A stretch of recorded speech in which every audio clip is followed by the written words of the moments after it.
Hi, well, welcome everyone. Nice to see you today. My name's Julia Payne. I'm director of the Hub, and today's session is part of a bigger event that we're doing today. It's part of World Mental Health Day. It's our Balance One Dayer. And across today, we're doing lots of things. We've got workshops, we've got talks like this, we've got some coaching sessions, and then we're rounding off today with a living room disco, which I hope lots of you will come along to. I just wanted to say that the event that we put together today, the One Dayer, is something that we put together at fairly quick speed. We decided that across the Hub team that we all have various things, talents, skills, interests that we thought we could maybe share with people today on World Mental Health Day that might just help people feel a bit better about themselves and about the world. So we've put this day together. Everybody who's leading a session, leading a workshop is doing it just as a little gift to you from the Hub. So I just wanted to say a thank you to everyone across the team for doing that today. Also joining us for today is Andy Gibson, who is my co-host on all of these balance talks, as some of you will know. Andy, would you just like to tell us a little bit about Mind Apples? Yes, thank you. It's good. Yeah, we've been doing these for a while now. We're building up kind of a nice QVC partnership vibe. I feel like we could sell some jewelry. It's good. So happy World Mental Health Day, everyone. If that's the thing that we say, I don't know if it works like Christmas, but why not? Why not make it like that? And yeah, it's a big day for us. I always joke with our team that it's one of the most stressful points in our year, the World Mental Health Day period around it, because we have so many different events going on. But it's really good to just see it's really grown over the last decade of people talking more about this and more organizations, individuals taking it seriously. So it's really nice to be doing this on this nice sort of slightly sunny Saturday morning. And Mind Apples, for those of you who haven't come across us before, we're a mental health organization, but we are very much at the end of public mental health and well-being, trying to encourage and support everyone to take better care of their minds. So we're one way I've described it is if Mind is more the equivalent of Cancer Research UK. We're more like Virgin Active, and so it's the kind of the big spread of different things that we need for any kind of area of health, in the same way that we can look after our physical health by going for a run, eating an apple, brushing our teeth, washing our hands. Then what is the equivalent that we can do for our minds? And so we've been running a load of campaign content over this month. So if you look at mindapples.org or follow us on Instagram and Twitter, and the Hub's been nicely retweeting some of our stuff as well, that you'll see daily videos and illustrations and ideas just of things to do that are good for your mind, and just a bit of inspiration for everybody in these peculiar times. So lots going on. I'm looking forward to the conversation today, our fifth of the Balance series, and some meaty topics to cover. It's not the easiest time, but hopefully we can shine a bit of light on things and either illuminate them or at least see how bad they really are. Who knows where we'll end up. So great, thanks Andy. Thanks. Yeah, and as Andy said, this is our fifth balance talk. I know some of you are regulars now. It's been lovely to see people come back each month. I hope they're making a difference for you. I should also mention that as well as partnering with Mind Apples on this, we're partnering with the Creative Industries Federation. Those of you that come along normally will know that Abby from the Fed normally joins us. She's not here today. She's actually had her first holiday of the year. And did say, I am driving back from Cornwall. If I get up really early, I might be able to get home in time for 11:30, but I thought that was probably stretching beyond the call of duty. So Abby's not with us today, but we're really pleased to be working with the Fed on that. So today's session, turn and face the strange, how to embrace the future and stay true to yourself. This came about really, Andy and I were talking about what we might focus on over the next few sessions a little while ago, and we thought that with the kind of the change, the levels of the degrees of change that we've been experiencing, the fact that so much change that we're experiencing has in a way been kind of imposed on us, we felt that looking at having a session that explored how to embrace change and also how to retain a sense of identity during this period of change would be really, really important. So that's how we're here today. I was looking up some little quotes about change over the week, just over the last week, and I found one from Einstein, Andy. I thought we might as well start with, a bit of genius in the room. And he said, the measure of intelligence is the ability to change. So that's quite I thought it was quite an inspiring way to sort of think about it. But I just wanted to kick things off. I mean, another thing you hear people say a lot is that change is the only constant in life. It's the only certainty really in life, and we all know that in theory and an abstract level. But that doesn't necessarily make it easy. And I know lots of people are struggling with change at the moment. So I just wanted to know. I think I probably know the answer to this, but are some people better at embracing change than others? And if so, why is that? Yeah, I mean, the idea, I suppose, of change as a constant is it's one of those truisms, but we almost try not to think about it. There's a lot of things that we know are true about life that we just try not to think about because they kind of make our minds explode. And the impermanence of things, the way that things keep shifting, is one of those things that often we end up trying to distract ourselves from and try and create a sense of things being stable and permanent when it can feel like a bit of an uphill struggle at times like these more than perhaps at others. But I suppose there are different types of change. One thing, for example, is changing your mind. So some people do really struggle to change their minds, and other people are much more interested in going, oh, that's fantastic, that changes everything that I believe, how interesting. And then there's the more kind of sense of dealing with uncertainty and the unexpected and being able to shift plans and change the way that you approach things. And then there's being able to make big fundamental shifts in your sense of self and how you see yourself and your relationship to the world, and sort of personal change or personal development. All of them play out slightly differently, but in terms of, are some people different in the way that they deal with them than others, the thing to look at is personality traits for that, the things that actually define who we are. The personality science is very interesting, I think, because most of our materials, our workshops, our e-learning, it's all around the things that we have in common and the kind of underlying constructs that make us all collectively kind of human and respond in similar ways. Whereas personality science and individual differences is about what makes us different from each other and what makes us diverge and vary. And there's two particular traits that are worth bearing in mind in relation to change. One is openness to experience. So some people are just naturally more interested in novelty and in new ideas and in things that shake up the way that they think, and others are more prefer tradition, like things to be familiar and stay the same. So if you're the sort of person who does a job for a while and you think, I've really got the hang of this, I better leave and try and do something else, then you're probably quite open to experiences. And if you hate everything being disrupted and like it when you've got your hang of it because you can just keep everything stable, then you may be lower in that. Correlates a little bit to politics as well, so there's a bit of that sort of conservative versus progressive, but it's a bit of a mixed bag with that. And the other one is conscientiousness, which is how much you like detail, but also whether you think there's a right way to do things, a correct way that things should go. So being high in conscientiousness correlates with being good at spotting spelling mistakes and doing things in great detail, but also with being vegetarian, with having kind of living according to ethical principles, being good at delaying gratification. And so in a stable world where actually you can work towards long-term goals, those people tend to do very well because they can say, right, in 3 years I want to be here, and they can work towards it. But of course, when all of those plans go wrong, it's much more distressing and annoying for people than if you're a natural improviser and just kind of like it when everything gets thrown up in the air. So it's not that we can't cope with change, but certainly we have different sensitivities, things that push our buttons, different variations in the things that we find easy to deal with or even enjoyable versus the things we find tiring or distressing. So it's not going to affect everybody the same way, for sure. And presumably, I mean, I found myself nodding to like lots of different bits of that, so which made me think, oh, maybe I am, I'm definitely very curious, but I'm also very conscientious. So I guess it's not a kind of either or, it's just different bits of your personality come to the fore at different times. Is that right?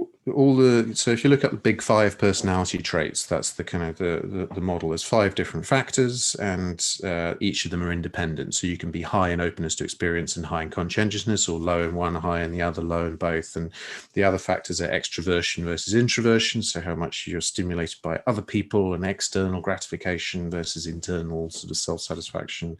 Agreeableness, how much you want harmony in relationships. You want everyone to get along versus kind of liking a bit of argument and conflict. And then the sensitivity, sometimes called neuroticism, which is, I guess, how affected you are by negative experiences and emotions. So that might be another factor in the current climate, is that just how much people are just brought down by bad experiences, affected by trauma or setbacks. So there's a lot of different factors, but they're all independent. Each of those 5, you can be high or low, somewhere in between. So there's it gives you a lot of variation between people. Yeah, I think one of the things that's really helped me I was going to say during lockdown, but I think it's even, and maybe it just comes with age, is this idea that we're all works in progress. You're not just like fixed. You don't come into the world fixed and that's how you're going to stay. We're just changing all the time. And I think that's sort of dawned on me the longer I've been running my company, really, the fact that, the company and what you do, the career that you have will shift over time because you change and things evolve. Yeah, it's a big question really in all of this, is which bits are fixed and which bits can change. And the personality studies generally are trying to figure out what are the things that stay the same about you. In work and outside of work, 10 years later, you've still got the same kind of tendencies. Those are the bits they're trying to pick out, and bits that come and go are perhaps less to do with your personality. But even then, your personality will change. It'll shift around, generally stabilizes in your 30s, but even then, big life events can change your personality. We sort of shift over time. We tend to become, for example, more agreeable, not grumpier, but more interested in everyone getting on as we get older. And more conscientious as we start to make plans. We make more and more plans the older we get and the less time we have. So got that backwards. When you're young, you think, I'm not going to make any plans. What's the point of the future? And then you suddenly go, oh yeah, the future is, I'm going to have to live in that. That's an important thing. But yeah, we underestimate how much we change actually. But it's a lot often the slow changes that personalities will pick up, whereas changing from one day to the next, or being different in work or in home life, that's not personality. They're trying to filter out some of those. Yeah, something just caught my eye. I've got a little thing on my wall, and it's it's Alice and the Queen of Hearts in Alice in Wonderland, and Alice says something like, it's impossible to me. I can't believe in impossible things, and the Queen says something like, why sometimes I've believed as many as 6 impossible things before breakfast. And it just made me, I really love that quote anyway, but it also just made me think about the thing that you were just saying about age and experience. You've got Alice, who's very naive and just in this weird world and thinks she can't believe in anything that's impossible. And you've got the Queen saying, well, no, I have 6 things before breakfast, totally fine. It's quite a sort of, it's in some ways, it's a good kids book for promoting openness to experience and curiosity. And a lot of the creative industries is about that. About one of the things I think we found that people in the creative industries often like mind apples and latch onto it. And I think part of it is because of that acknowledgement that we're changeable, that we are variable in our emotional states and our personalities. We learn new things. And so we have a sense that our minds will change. And so it becomes easier to understand how we might deliberately try and improve them or change them or look after them. Whereas if you don't want to think about that, you just think, I am who I am, that's who I am all the time, then the idea of tinkering with that becomes a bit more threatening to your sense of self than it is for somebody who's like, well, frankly, I mean, I don't know who I'm going to be this morning. Let's find out, Yeah. So people that aren't great at embracing change, and I'm sure there are lots of us around who aren't great at that. How do we get more comfortable with living with change? I mean, it's something we've got to do, I guess, right now, or should we? I don't know. Should we be accommodating this change, or getting angry and resisting it?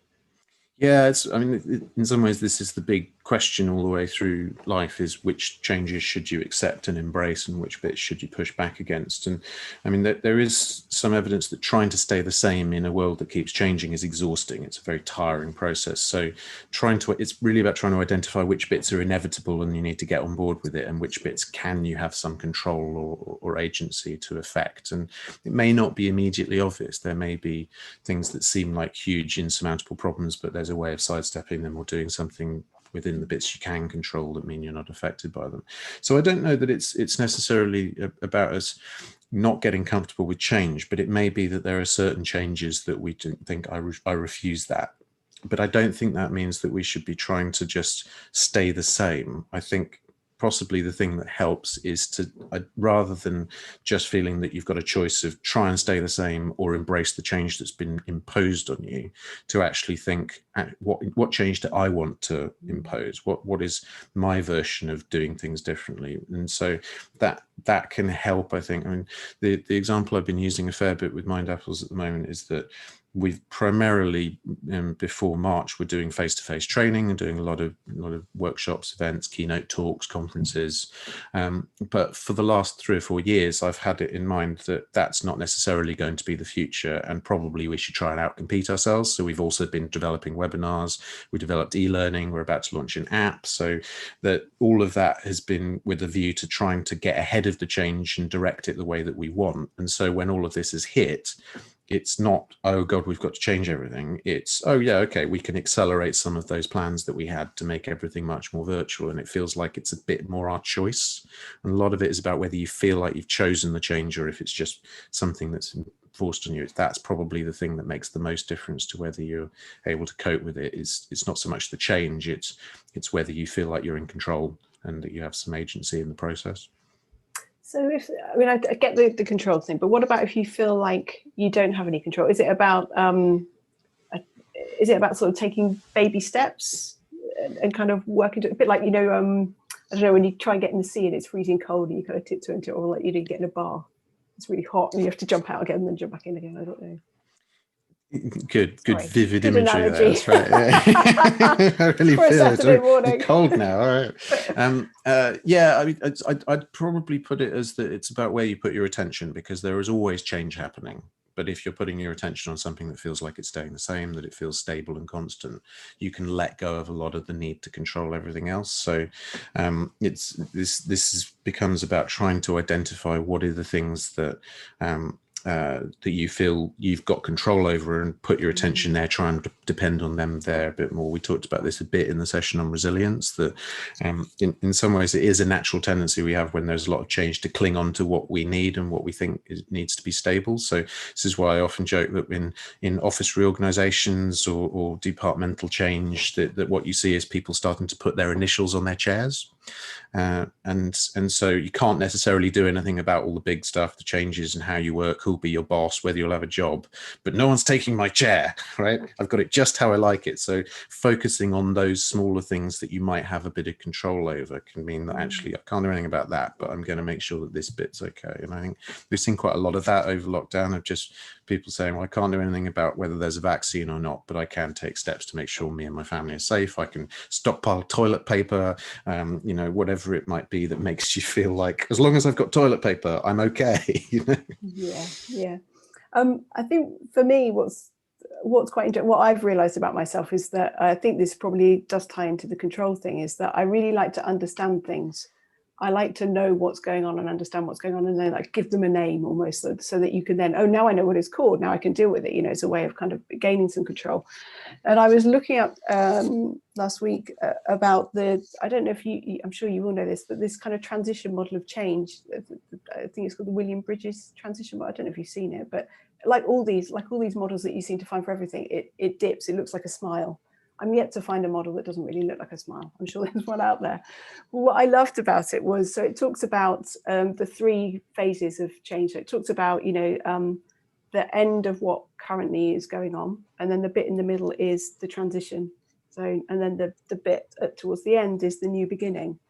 And it talked about, you start with uncertainty, and then you go through that kind of period of transition where, I don't know, you're probably feeling like 100 emotions a second, and mixed emotions, and sometimes it's euphoric and sometimes and you just are all over the place. And then you get to this new beginning and you get a sense of relief and commitment. And what I liked about that, apart from the fact that I don't know, the way that I've started to talk about things seems to be very Margaret Atwood. Everything's like the new normal, the beginning, the new end. So I realized that every conversation I sound like a Margaret Atwood book title. But I quite liked that, the idea of, that it starts with an end, and then there's a transition, then there's a beginning. It was something quite nice and sort of cyclical about that I found quite comforting.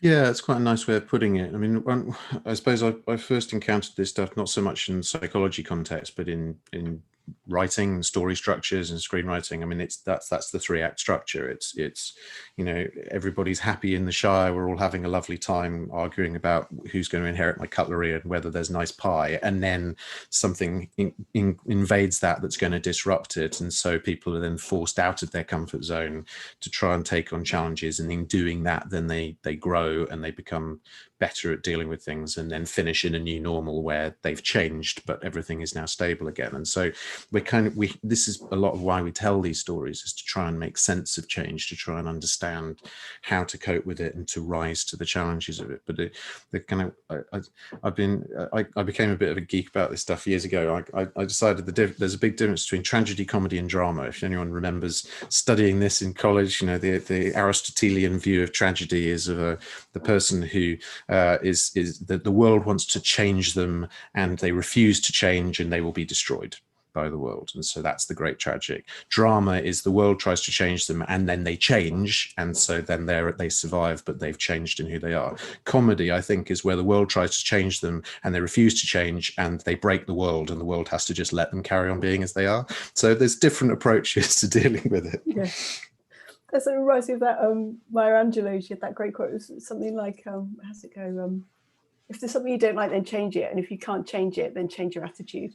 I thought that was something quite nice about that. You know, just it goes back to your control thing, doesn't it? You know, just do what you can.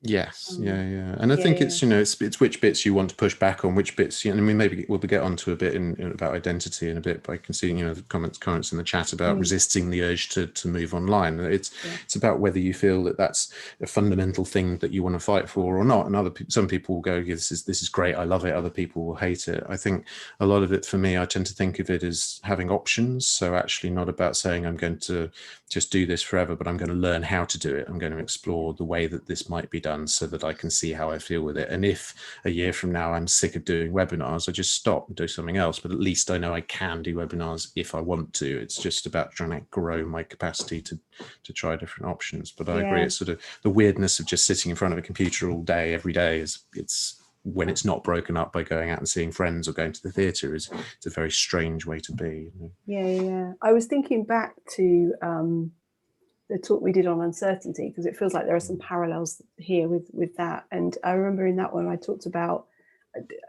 those of you that know me will know that I love an acronym. It's the way that I can remember things. I just have too many things in my head to remember them properly. So I have this thing around rest, and I think this is really useful in terms of change. So it's about reflecting and then experimenting. That's what made me think about that, you know, the idea of trying different stuff out, you know, and then like self-care, and then this idea of tribe, because the thing that is important for me is the fact that you take time. You don't you take time to think about all of this stuff and think about what's important and all of those sorts of things. You do that bit of experimenting. Well, I'm going to try that. I've never done it before, but you know, I might like it, I might not, but let's find out. The thing around, you know, just taking care of yourself when everything is so up in the air, I think is really important. And then the tribe for me is like, you know, I just don't know where I would be without my gang of people that I know I can just talk to when I figure stuff out. And that might be friends, or it might be a mentor. But the idea of trying to do this on my own would just be insane, or just, you know, just couldn't do it. Yeah, for sure. And I think, I mean, it relates a bit to what I think we said we'd talk about next, which is around the kind of things that we're hanging on to. But this is in the context of it's been going on a long time, I think. And we're starting in a short term of change, we can kind of go, oh yeah, it's fine. We'll just, you know, we'll just kind of grit our teeth and get through it. But we're at the point now where actually we do need to think about these support structures, about these things that we need to give us kind of hope and momentum with it. And so yes, I mean, the question that we wanted to talk about was what is it that you're finding is stable in all of this? Because one of the things that can be helpful is just to have some things that you feel are stable and that are the same, and to cling on to those and to pay attention to them rather than fixating just on the things that are changing, because we often end up neglecting the things that are staying the same and missing those things because our attention is drawn to all the stuff that's changing and altering around us. So what isn't changing for you? What are you glad for me? Yes, for you. What are you glad that you still have, or that's stable at the moment? I mean, I was going to very glibly say the fact that I can get by without much sleep. That's probably not what you're looking for. I mean, I think a bit more seriously, well, and sense of humor, I guess, that, you know, that's a really important one for me. But I think writing, just the, you know, there's something about scribbling for me that helps me to sort of process stuff. And then I think other people, you know, just having some, but like I was saying, that tribe thing is really important to me. You know, having a bunch of friends that I can talk to, or, you know, a partner that I can talk to help figure out some of that stuff. And then I think there's an irony in this, that we're about to talk about sort of work and identity. But for me, actually, just my resourcefulness, you know, that adaptability. I think, you know, that's probably the main thing I think that I feel like I've been calling on. And then I sort of go to the writing when I think actually maybe it's not always such a good thing to be so quickly resourceful and so quickly flexible. Sometimes you could be your own worst enemy, I think. So that would probably be the thing for me, I think. It's interesting. A lot of those are skills as well. Well, the other thing, I mean, this came up in For those of you that don't know, we also do, as well as doing these talks, we do little drop-ins for smaller groups once a month. And we were talking about change in that last drop-in a couple of weeks ago. And I was saying that the thing that I go to when I'm feeling, somebody said it's like having washing machine brain, where you just like going round and round and round and round, these thoughts are all a bit jumbled, is getting out in nature. And for me, particularly staring at the sea is something that's a constant, this idea that it kind of doesn't matter what's going on with me, because that tide is going to go in and come out and go, and that I find really, really comforting. And then we were also talking about the change of seasons, because I think it just got really cold. So we were saying, actually, just this idea that, Christmas will come and the spring will come, and so there's something comforting in kind of thinking about the world, the world at large, I suppose. This is partly what I mean about where you put your attention as well. That I think there's a Lumine's poem about which the line is something like the tide goes in, the tide comes in, and the tide goes out again, and I do not always wish to be stressing its change or its permanence. And it's that if essentially there are different ways of watching the sea. You can be constantly saying, "Oh no, it's coming in," and then, "Oh no, it's going away again. I'm losing it," and "Oh, it's back. Oh no, it's going away again." And actually stepping back and looking at the long line is very helpful in that. And imagine how terrifying it would be to be a water molecule. If water molecules were constant, they would hate the ocean. It would be terrifying. But for us, it's very calming. So it's that shift of perspective. It's where you're putting your attention, and whether you feel safe really is what comes down to it. Do you feel safe that who you are is protected and okay? Or do you feel that sense of identity is buffeted around a lot? And so this is partly why I've ended up, why I was commenting that a lot of it's about skills, that actually a lot of the things that I've been falling back on is the same, of thinking, well, things change around me, but I'm quite good at improvising, quite good at thinking on my feet, quite good with technology. There's a bunch of stuff that actually I'm relying on, that is stuff that I've learned over the last, however many decades or whatever. And so it's easy to kind of neglect some of those things, but actually nothing about the changes in the world around you will have changed your values, changed your skills, changed your contacts, your support structures, the good habits you built up. It's about trying to remember, oh, I have all of this stuff as well. How do I deploy that? But I think we'll get on to more questions about identity as well, because I think it does partly relate to whether you feel your sense of self is stable and all that. I'd love to know what other people, I'd love to know what other people have been falling back on, or what they've found. Is, it's a useful question, I think, to ask yourself. And one of the nice things about balance is that we do, if you can in the chat, share what maybe the things that you find yourself relying on, or maybe just spend a couple of minutes now and just think about what it is that you're relying on, what the constants are that are just, there for you. It's really lovely to share them, because then we can share them with everybody else. And I know that certainly I've, over the last few months, have found some inspiration from just reading. I never get to read them while we're talking, but the day after, or the couple of days afterwards, I sit there and, wow, God, we've got some wise people in this group. Yeah. So there's also one thing I would say, just look, there's a comment from Claire in the chat, which I think is a nice kind of example of what I'm talking about with attention, that if you go for a run in the same park by the same river every day, it is a source of stability, but also, as Claire, as you comment, that you notice the seasonal changes. So actually it gives you a way of feeling safe to enjoy change, because you feel that your bit is stable, and then you can enjoy that things are cycling, things are varying. So it's that feeling of, how do we make sure that we feel safe and stable ourselves, so that change doesn't feel threatening. It feels like an interesting new thing and experience, rather than everything's under threat, I must keep it all safe. Yeah, that kind of, exactly that, the balance of things that you've got yourself plus the world at large, kind of moving on and finding some comfort from that. Great. Exactly that. Yes, Anam's just said exactly the same thing, running through the local woods and seeing the seasonal changes. There is something about the change in the season that I think I've certainly found helpful in the last few weeks. It's been interesting. I think we're probably getting better at noticing that through the lockdown. I think we have noticed a great deal more about that than we used to. So it's one of the side effects of this, is that we're no longer just in our to-do lists. We've actually had to stop and look around and go, oh, trees are nice. Oh, they look different to last month. Birds, they sound nice, don't they? Yeah, exactly that. Yeah, where were they before? We've all become just skipping through the flowers. Birds and trees. Hello, trees. Hello, flowers. All being very Theresa May, skipping through a cornfield. Oh my goodness.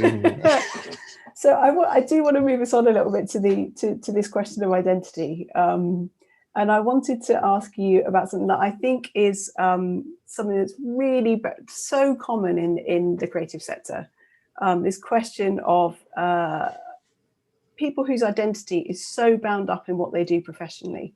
And I count myself in this group, but I think there's something about the creative sector, the fact that we work really long hours, the fact that we love what we do, the fact that we love the other people that we do it with, and there's real bonds of friendship that form, social life, work. I've never quite figured out where the dividing line is. There's lots about the way that we work that means that I think probably there's more of this going on in this sector than other. But so when that is the case, when we find that our identity is totally bound up in what we do professionally, what's going on there, and why, the image I get is like these big red flashing lights and warning lights going on there. What's going on there when we do that? Yeah, I think, so going back to previously, we talked about motivation. We talked about different factors that make you feel excited or engaged in things. And one of them is inner drive, a sort of a personal connection to a task. So there's lots of things that need doing, but actually some of them you think, well, I want to do that myself. I don't want anyone else to do that. That's my sort of thing. But there is actually quite a well-documented phenomenon of where external incentives get internalized and start to become something that you care about. And so we actually end up taking on more external objectives as our own than we like to perhaps admit. So you start off doing a job because you're being paid to do it, and then you start to see why it sort of fits in with things you're interested in, and then you start to get pride in doing it well. And before you know it, 10 years later, you're lecturing a junior member of staff about the importance of really good spreadsheets. And where did that come from? It's just appeared in your mind as a thing you are now passionate about. And so that process of internalization, it's very helpful for getting excited about things. But the flip side of it is that we can end up attaching our sense of self and stability and identity to things that actually weren't from within us. They're kind of external things, and I think a lot of it with the creative industries and generally with things where we think there's a value in it, it's because we work from our passions, because we're doing things that we think are important. It can feel like it's very personal, and when the work is rejected, it feels like we're being rejected. And so it's trying to get that balance of caring about it but not being defined by it is really, really tricky, especially when your work is often, the pride that you get from it and the joy of it is the main reward, because it may not be paid brilliantly well. You can't look at it and go, well, I've made so much money today, I don't need to care about this. It's actually, you've got to want to do it. You've got to care enough to make the effort to do it. So I think we're more vulnerable in these industries to that kind of that association of who we are with what we do. But it also comes from that feeling of thinking that we're constant, thinking that we're always like this. And actually, it may be that 10 years ago you cared about different things, and 10 years from now you'll care about something else. And that can feel almost more threatening than clinging on to something you care about, even in the face of change. And the idea that actually maybe you won't care about this a few years from now is almost more worrying than maybe I will still care about it and won't be able to do it. That actually maybe I'll get bored. Maybe I'll just go and do something else. Yeah. It's interesting. I think particularly when if you started a business yourself, or you're freelancing and you've decided that this is what you're going to do, the moment that no longer excites you or serves you enough, or feels like it's not working for you, I think it's really easy to assume that that's some kind of failure on your part, rather than recognizing that maybe you've just grown up or evolved, and the things that you were interested in when you were 25 are not the things that you're interested in when you're 35 or something like that. And so I guess that's the same thing, as it's thinking about change can be a positive thing. It's not that something's failed, it's just that you've outgrown it, you've developed and evolved. Well, and we tend to think that we don't change and that we're going to stay the same forever, and actually then we don't notice how much we have changed over time. So it can feel like the change is a threat to our sense of identity, because it feels like we've always been like this, and actually when you look back on it, you've probably changed more than you think, but the speed of it is slow enough that you don't really notice it. And yeah, so there's quite a lot of that, where you end up with I guess people clinging very clearly to things that they in their mind is something they've always wanted, but it's more recent than you'd think. And one of my favorite ones on that, just more historically than psychologically, is the invention of tradition. So the idea that traditions get constructed and then become things that people have always done, and actually they may be much more recent than the people who are saying they've always happened realize. And so there's lots of examples of this, of people who get very attached to things that they in their mind they think is something that has always happened for hundreds of years and actually was invented in the 1970s, or so that. And war memorials are a classic one for that. The idea of war memorials and that kind of veneration for the war dead is a 19th century construct after the Napoleonic Wars particularly, but it evolves as a thing that we've always done, and suddenly it's like, well, how could you possibly not do this? We've always do this. And it was 20 years old when people were angry about people not doing it. So yeah, it's a lot of that perspective again. That long line is interesting. But that traditions thing is interesting. I've certainly found it useful at different points in my life to invent new traditions. But particularly for all sorts of reasons. And I found that really useful. The idea, okay, well, we can't do that anymore, so we're just going to invent a new tradition, and that I think has been really, really good for me to find a way to do that. Yeah, this is that thing of embracing change and making it work for you and using it as a thing to play with. And that's that, that sense of improvisation, playfulness. I see a bit of conversation in the chat about that. Actually, if you can take this and go, yeah, we're going to play with change. We're going to do a new change today. What change should we make today? Yeah. Rather than just change being something that happens to us. It's a thing that we can use, that we can take control over. Yeah. We were talking a little bit before everybody else joined. I was asking you about this, the idea of identity crisis, and the fact that there's this term that's identity crisis, which is quite interesting because it assumes that it's a bad thing. And I just wondered, is it what makes it a crisis? At what point do we tip from the kind of like healthy exploration of who we are into something that would be an identity crisis? I know it's not a kind of defined term, but it's not like it's these things are very subjective, so it's what you consider a crisis is your own, and it's difficult for someone else to say no, it's not. If it feels like a crisis, it is, particularly with things like identity.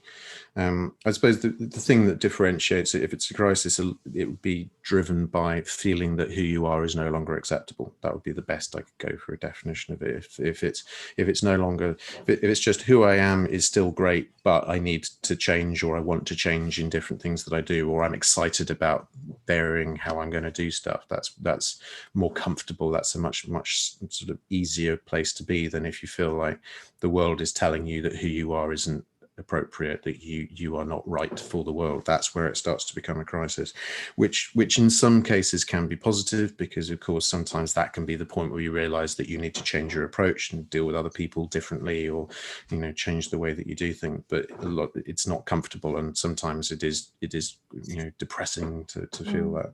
So it's a sort of mixed bag with it. Sometimes crises can be a route to then learning a better way to do things, can spark good positive change, but it's often not the crisis but the insight that you get about a new thing you could do that creates that. You don't necessarily need the crisis to have that insight about what new thing you could do. You want to try and get there before you get to that point. Yes, try and get ahead of it. Get ahead of that crisis.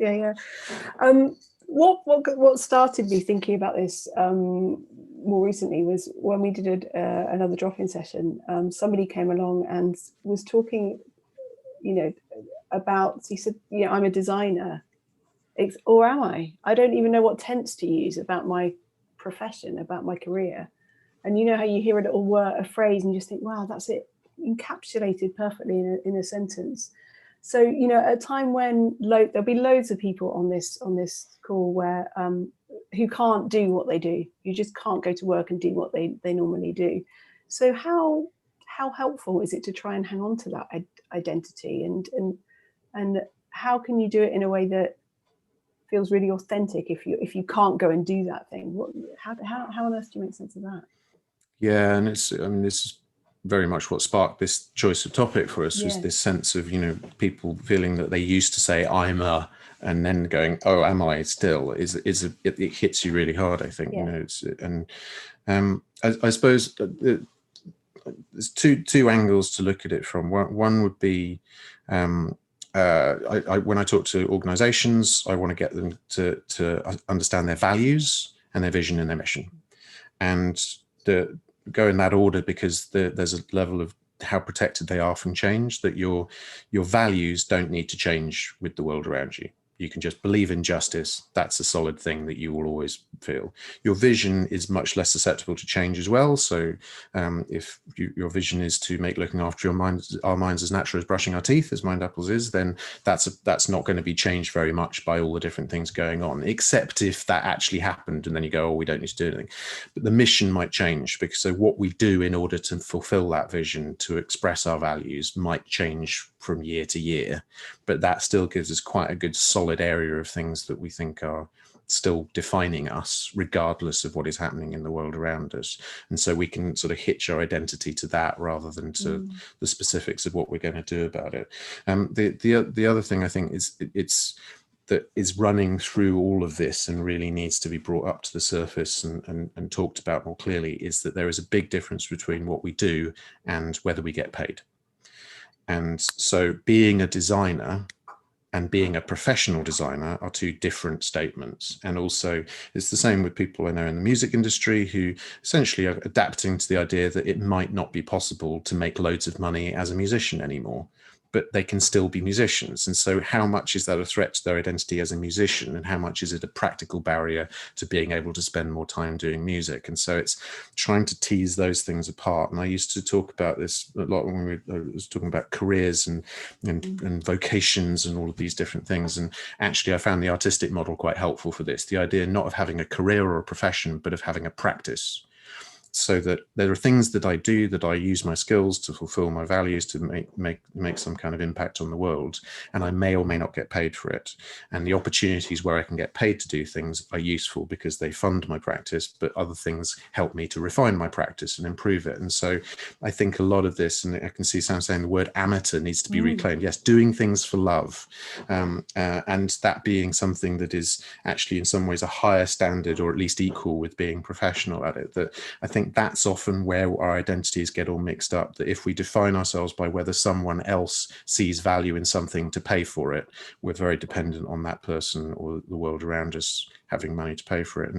And if you frame it those ways, the thing that I think I've said before, and that it seems to be a constant thread through all this, is that the last 6 months, generally what I observe in the population of the world, or at least of Britain and America, is that we have been getting through this lockdown by using the arts and creativity, by watching things, listening to things, exploring things, and so our valuing of that in the abstract has got higher, but we haven't figured out the business model. The money is a complete disaster. And so it's trying to figure out how to take solace from the value in the abstract, and then we can talk more about what we actually have to do to pay the rent.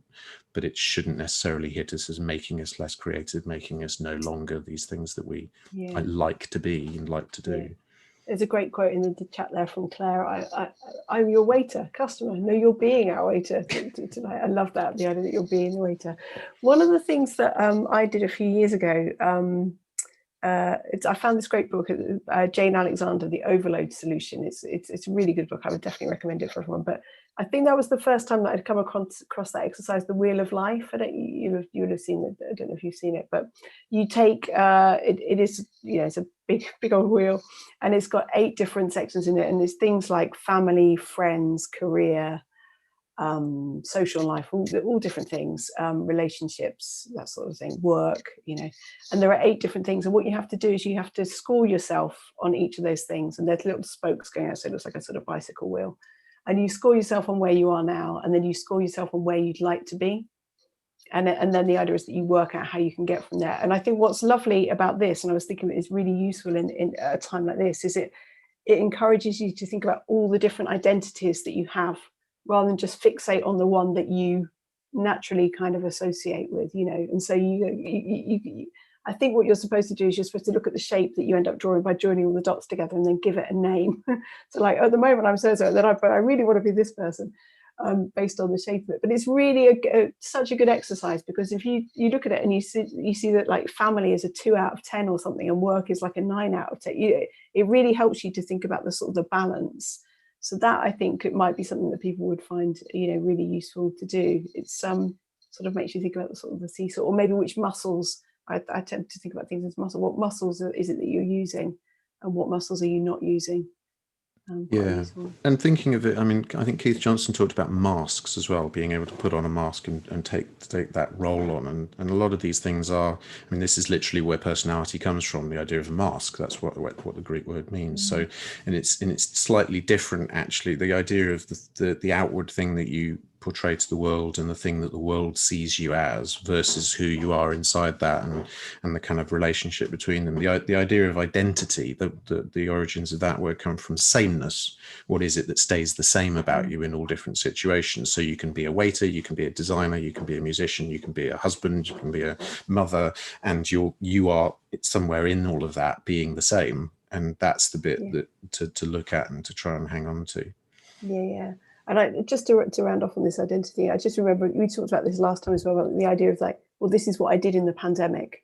That's also quite a useful thing to think about, isn't it? That idea of we're doing what we can with what there is, with what the world looks like. Yes, and I think that the stories of what artists did in wartime was instructive for that, and the different things that people do in a crisis. And sometimes you can use the skills that you have, other times you just go off and do something completely different. And I mean, George Orwell went off and picked up a gun and tried to fight fascists. That doesn't make him a worse writer. It didn't mean that he stopped being a writer while he was doing that. It's trying to figure out what is the world asking of you, and trying to find ways to stay true to your values. And I gave a talk a few years ago at a startup camp trying to talk to entrepreneurs about things, and someone else actually came up to me afterwards and summed up my talk better than I did. So I was trying to give some credit to that. I didn't come up with this, but essentially what he said is, it sounds like what you're saying is purpose helps you pivot. And if you're very clear what you stand for and the kind of world you want to build and the skills that you have, then it's much easier for you to go, I think we'll do something completely different, because actually which bits you need to hang on to in that, and which bits you can go, oh, never mind that. So, if you really care about social justice, there may be many things you could do to help with social justice, some of which involve being creative, other bits involve volunteering on picket lines, but it's, as long as you know which bits are really the important things to hang on to, then the other stuff can be let go a bit. Yeah, there's a thing that I did that I get people to do with a dice. All about the power of the question. I think asking questions at a time like this is really, really important, and reflecting on what's your purpose, what's important. And there's a really lovely thing that you can do. I mean, you could even do it with your kids around you. Just get a dice out, and if you roll a 1, you come up with a why question. If you roll a dice and you get a 2, you have to ask a what question. 3 is where, when, that sort of thing. So all those questions: why, what, where, when, how, and who. And if you just do that for like 10 minutes, and then think of it and give yourself a nice kind of sheet of A4 of questions, and go away and think about those things. I just think some of that stuff around purpose and what's important to you, and knowing where you are, so that you can then figure out how you might get to where you want to be. That can be a really playful way to do it, rather than just sitting down with a blank bit of paper and going, okay, where do I want to go? What do I want? What do I want from my life? It's quite fun to do that with a little dice. It can be quite a fun thing to do. One thing I also did on that is not with the dice, although we did used to use dice in my last startup. In School of Everything, we had dice man Fridays, dice management, where we would roll two dice, and we would then do whatever the dice said. So if we rolled a double 1, we had to clean the office. If we rolled a double 6, we took the day off, and lots of variations between them. But yeah, one thing I found that's really, really interesting is looking back through previous business plans. So I've been really interested recently. I've been looking back at MindApple's business plan from 2011 and seeing what we thought we might do, and trying to figure out what stayed the same, what's different. I've still got the first blog post I wrote about MindApples from 2008, in which I explained what I thought was important and that we should try and do, and just went back through after a decade, 2 years ago, I went through and just checked which of the things are still on our website, and pretty much all the statements I'd made were still there in what we were doing now. And I felt like, yeah, okay, we've stayed true to what we're doing, even though we changed business model 3 times, scaled up, scaled down, pivoted out to a commercial model, started a charity. It was still basically the same idea at the heart of it. Yeah. I wonder if this is a good time for us to kind of pick up some of the stuff that's in the chat, and I'll ask Matt to join us as well, just in case there are any questions. I've been trying to. Well, I'm sorry, I cut you off there, Julia. That was right. really rude of me. There's not been any questions as such in that kind of way. Anybody got any? What's been interesting has been the kind of dynamic of the chat that's been all the way through the discussion. On the chat, we actually started talking a lot about loss and kind of grief and the fear of actually having to live our lives online, and what that means for us, and how that has and those feelings of loss and grief. There's been, I hate to use this phrase because we talk about it a lot, pivot. What's been wonderful and what been really, I found quite inspiring going through, is there's been lots of people sharing, perhaps in response to, you both used the word grounded, and the words constancy. There's been lots of really positive suggestions and thoughts and ideas around how to around what people have been doing, around from a kind of personal way around around staying grounded and constant. I can see there's a question just coming from Sam, which we can pick up if you're up for it, Julia. We want to let's have a moan. I'm really excited about this. I want to have a moan. I have to be all positive all the bloody time. God, what we found difficult. Yeah. So yeah, the talk's been very positive, practically focused. Thank you. That's pretty nice to know. But if people do have other questions as well, pop those in the chat. Yes. Yeah. And so, I mean, in terms of what I've found difficult, I mean, lots of things. I think I felt. One side is the practicalities of shifting to online, which has been it's been good in some ways because it means we can get a much wider group of people. It doesn't mean I'm getting up to travel to Manchester or things. I remember going to the Lake District to give a half-an-hour talk last year, and back in a day, and the trains were all messed up and like all of that. One time I was on a train back from Birmingham, and the train hit a herd of cows and derailed, and so that it's quite nice not having to do that, and yet a lot of that was giving me energy, that the traveling, seeing people. So I've found that my energy levels are much harder to maintain when I'm doing 3 webinars a day or lots and lots of online stuff. So that I've definitely found difficult. I think the other thing that I found really difficult is that I felt a real sense of responsibility being a public health organization in a pandemic, that this is kind of the moment where we need to prove that we're worthwhile, that we've got a charity. Why are we a charity? Do we deserve to be a charity? If we're no use to people at the moment, then really we should just give up and shut it all down. And that pressure came from me. It didn't come from externally, but I felt a real existential threat that we had to prove that we were going to up our game and do something useful to support people. Otherwise we should stop. And I think I feel like we've done some things. We feel like we've at least been useful, so I don't feel quite that pressure that I did, but it was very strong for the first 3 months or so when actually I was quite ill as well. My wife and I probably had COVID quite early on, and so I was in the midst of this trying to pivot the entire business, switch everything to online, and feeling really ill, but also feeling like I wasn't doing enough the entire time, which was not a very helpful mindset.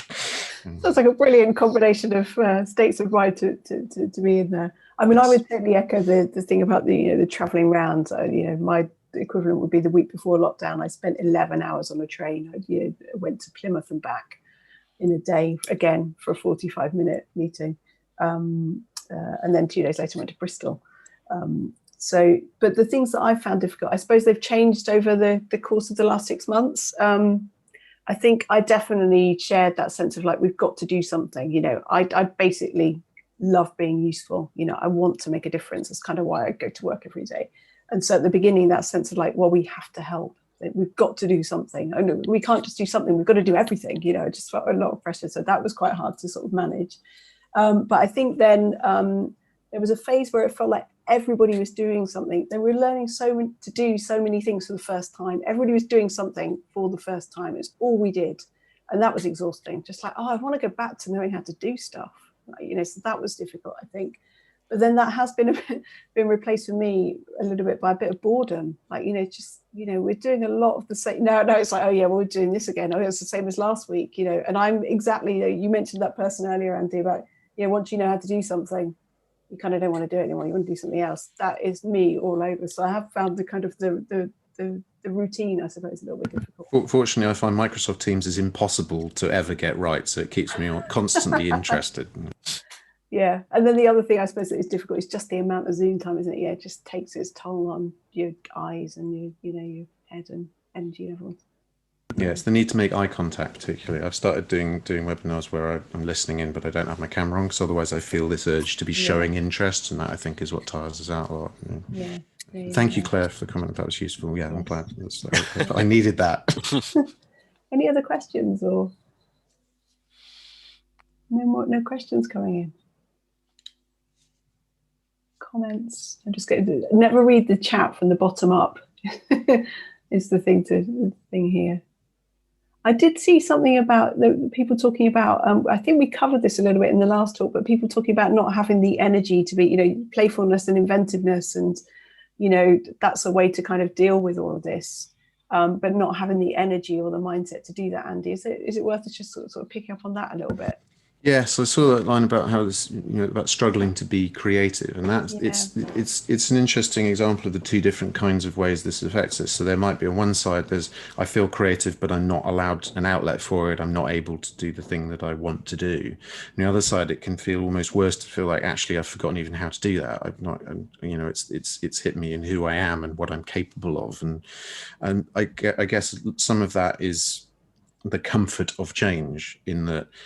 A lot of the things that we don't like about things at the moment are very recent, and that therefore they could easily just go very quickly as well. That actually, if you like your life and you think things are great and everything is changed around you, it's very distressing. But if you don't like your life and then you're facing the constancy of change, that's great. It's like, bring it on, So I've got friends who are saying, I just really don't want anything to change. I really liked what I was doing. I liked the way I worked. I just want to go back to how things were. And there are other people who are saying, actually, I was really unhappy, and I'm so glad that everything's been churned up for me, because maybe I'll just be able to put things back together in a different way. So if you're feeling like you don't like how things are now, then it will probably change in 3 months. So nothing is stuck, nothing is inevitable. Yeah, nothing's permanent. Just picking up on that creativity point, last month's talk was all about how to stay creative, and one of the things that we did in that talk was to ask people to put in the chat some ideas for some creative challenges. What we're doing across the whole of October is sharing one of those a day, and there are some really lovely ones in there. I think Anam's here today, and Anam came up with a really lovely one, which was, well, if you're feeling a bit stuck, then do something that isn't your normal creative practice. So if you're a painter, do some drawings. If you're a printmaker, do some crocheting, that sort of thing. So, but we're sharing those one a day using creative balance as the hashtag, and there are some really nice ones in there. So if you are feeling a bit stuck, then do have a little look at those. There's some quite fun ones in there as well. So yeah, great. Helen, as you said change, I just saw a humongous billboard saying change. So that's good. Very good. Are you going to give Sarah enough time to get that onto the onto the drawing? Onto the drawing. That's a really nice segue, actually, Matt. Thanks for helping us with the questions. Not enough time. So the voice you can hear there is Sarah. Sarah is, for those of you that don't know Sarah is beavering away in the background there, working on a little graphic illustration of today's talk for us. And I'm going to ask her in a minute to share her screen. I'm just going to give her a bit more time to colour in and, go around the edges. But we have I've mentioned the drop-in sessions that we're running. I've mentioned those a couple of times. The next one of those is on Thursday, the 22nd of October, 9:30 in the morning. And we do those every month. We normally have something like 10, 15 people come along, and they have no agenda. They're literally just come along and talk about whatever you are stuck with, what you need some help with, or just, how you doing. You just want to share some time with some people that kind of get it. And I'm joined for those by another Andy, Andy Azell, who is a trained mental health nurse, but also runs a record label, which makes him a brilliant combination really for me. But Andy is there as well. So if you've got anything that you're struggling with, between us, we can hopefully help you with some of that. And the next one, as I said, is the 22nd of October. And I'll share a link to that in the follow-up email that I sent to you. Sarah, are you ready to show us your illustration? If it's Yep, just coming now. Great, perfect. I'm always astonished at how much you managed to get done in Here we go. 40 minutes. Look, and we do these so that if any of you, you can obviously go back and listen again, but if any of you are a bit like me, visual thinkers and learners, this is Sarah's visual representation of what we've covered today. I was really hoping to talk to Andy about lizard brains, because I wanted to give Sarah the challenge of drawing a lizard, but I didn't manage to get it in there. So, but that's great. Thank you. Thank you for that, Sarah. That's we'll share those. We'll share Sarah's illustration in the blog with you afterwards. I just want to mention before we go, just mention the rest of the day. I saw that Fiona joined us partway through. So Fiona is another Hub member, Hub team member, and she is running a Writing for Wellbeing session this afternoon that I know that some of you are coming to, and also doing another laughter yoga session this afternoon at I think it's 5:30. There are still a few places for that, so if you want to come along to that, then do. We've got some other workshops running across the day as well, but the main plug that I wanted to do is for the disco, living room disco later on, 7 o'clock. Living room discos have come up quite a lot in our conversations over the last few weeks, so if you fancy joining us for the World Mental Health Day living room disco, 7 o'clock, dance floor opens 7, last dance around about 9 o'clock, something like that. We've crowdsourced a brilliant set list. We had a little practice run yesterday. I've got my gold cape out, and the set list looks amazing. So if you fancy joining us and having a bit of a dance and letting out some of your frustrations and things like that, push back the sofa, get out the fairy lights, and you can sign up. If you go to the Hub website and just go to the blog, you'll find in the blog section a little link through to the disco. Final thank yous. Thank you, Andy, for another lovely chat. Nice to talk to you. Feel like we've nailed it. We've solved all the problems of the world. We can rest. Yeah, now. that's why we can get out dancing tonight. We don't need to worry about it anymore. Thank you, Matt, for looking after the tech. Thank you, Sarah, for your lovely illustration. And thanks to the Fed, as I said, for all their help as well, the Creative Industries Federation. And thank you, of course, to you for being so brilliant and contributing in the chat as well. This is the moment where I'd like to invite you to turn your cameras back on, so that we can have a little goodbye moment. I'll wait for you to do that. Those of you that have been before may know what's coming. Each time we do a talk, we try to think of a little way for you to say goodbye in a way that isn't just waving, because everybody waves on Zoom. So if you aren't feeling too camera shy and you're up for turning your camera on, now is the moment to do it. I mentioned that we're having a living room disco later on.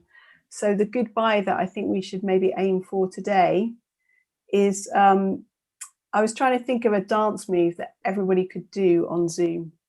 So we've come up with YMCA. So you can pick the letter of choice. So you can do it, but you've got to do it within the frame of Zoom, because I did it earlier and it was up here. So, Y, M, C, or the A, that's what we're going for. So on the count of 3, I'm going to give you the cue to do your shape. And hopefully Matt is going to capture this as a print screen. And then this will be your proudest moment in years to come. You can show this to your kids and grandkids and everything. This is what I did during the pandemic. Okay, so 3, 2, 1, make your shape. This is where it always goes wrong, because how can you wave? You'd have to do that. I don't know. Can you do a wave with your shape as well? So this is our final moment. Brilliant. Thank you so much for coming, and hopefully see you a bit later on for some of the other sessions at the One Day. Thanks everyone for coming. Take care. Thank you. Thanks, Bye-bye. everyone. Bye. Bye.